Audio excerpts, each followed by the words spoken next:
आप सभी का बहुत स्वागत है आज के इस सेशन में। मैं दिशा कार्य आपके लिए यहाँ पे लेकर आई हूँ एक बहुत ही बेहतरीन updated act of consumer protection.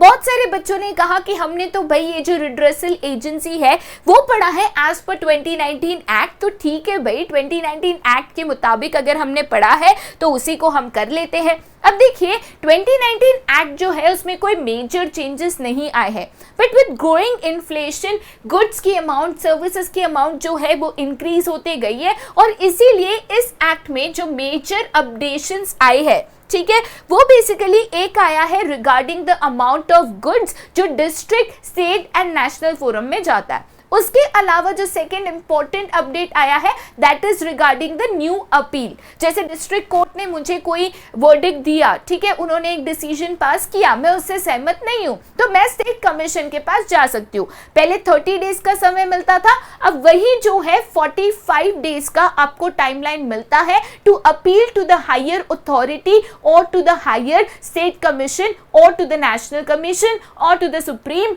Court जो इमीडिएट सुपीरियर अथॉरिटी है, राइट। तो यहाँ पे अगर हम 2019 एक्ट के मुताबिक देखें तो डिस्ट्रिक्ट कोर्ट में सेम चीज है, 1 president and 2 other members out of which 1 shall be a women, ठीक है। प्रेसिडेंट जो है शुड बी अ रिटायर्ड और वर्किंग जज ऑफ द डिस्ट्रिक्ट कोर्ट, जो मैं आपको ऑलरेडी बता चुकी हूँ। इनका अपॉइंटमेंट कौन करता है, तो ये आपकी स्टेट गवर्नमेंट करती है, राइट। यहाँ पे पहले जो है 25 लाख तक के गुड्स जाते थे, बट यहाँ पे अब जो है एनीथिंग, एनी गुड्स और सर्विसेज जिसकी वर्थ अप टू 1 करोड़ हो, एनीथिंग लेस देन 1 करोड़, ये सारे केसेस डिस्ट्रिक्ट कोर्ट में पहले जाते हैं।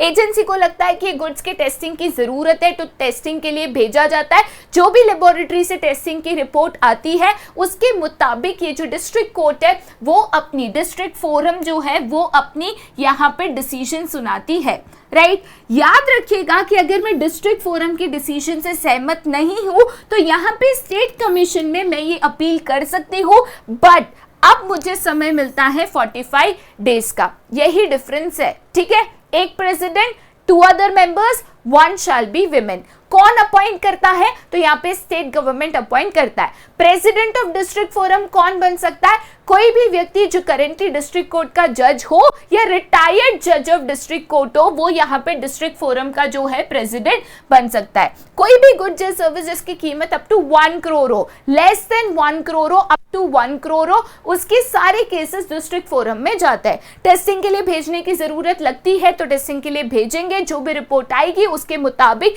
डिसीजन सुनाया जाएगा। डिसीजन से अगर आप सहमत नहीं हो तो आप re appeal in the higher authority that is the state commission immediately, वो आप कर सकते हो। आपको 45 डेज का समय मिलता है, राइट।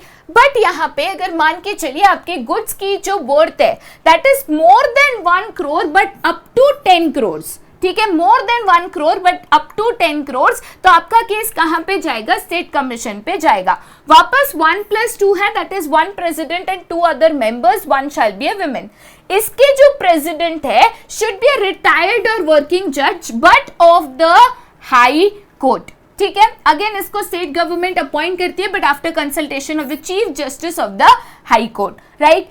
यहाँ पे अगर हम कंप्लेन फाइल करते हैं, वापस अगर टेस्टिंग की रिक्वायरमेंट है तो पहले गुड्स को टेस्टिंग के लिए भेजा जाएगा, जो भी रिपोर्ट आएगी उसके मुताबिक यहाँ पे जजमेंट को सुनाया जाएगा, ठीक है। अगर ये जजमेंट में वापस अगर आप ना खुश हो, if you are not satisfied with the judgement of the state commission, तो यहाँ पे आप नेशनल कमीशन में अपील कर सकते हो। वापस आपको 45 डेज का समय यहाँ पे दिया जाता है, ठीक है। नेशनल कमीशन की अगर बात करें तो कोई भी गुड्स या सर्विसेज जिसकी कीमत 10 करोड़ से ज्यादा है, ठीक है, जिसकी कीमत यहाँ पे मोर देन 10 करोड़ है, वो सारे केसेस नेशनल कमीशन में जाता है। वहां पे district forum and state commission में 1+2 था, बट यहाँ पे याद रखना नेशनल कमीशन में it is always 1+4 president +4 other members out of which 1 shall be women. इनके प्रेसिडेंट कौन बन सकते हैं, तो वर्किंग या रिटायर्ड जज but of the Supreme court, ठीक है। और इनकी जो अपॉइंटमेंट होती है ये after consultation with the chief justice of India होती है, और इनको सेंट्रल गवर्नमेंट अपॉइंट करता है, स्टेट नहीं, because this is at a country level. तो सेंट्रल गवर्नमेंट इसको अपॉइंट करता है।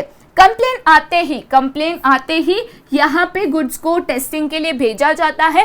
टेस्टिंग का जो भी रिपोर्ट आता है उसके हिसाब से डिसीजन सुनाया जाता है। टेस्टिंग की जरूरत नहीं है तो जो भी एविडेंसेस है, प्रूफ है, उसके ऊपर डिसीजन सुनाया जाता है।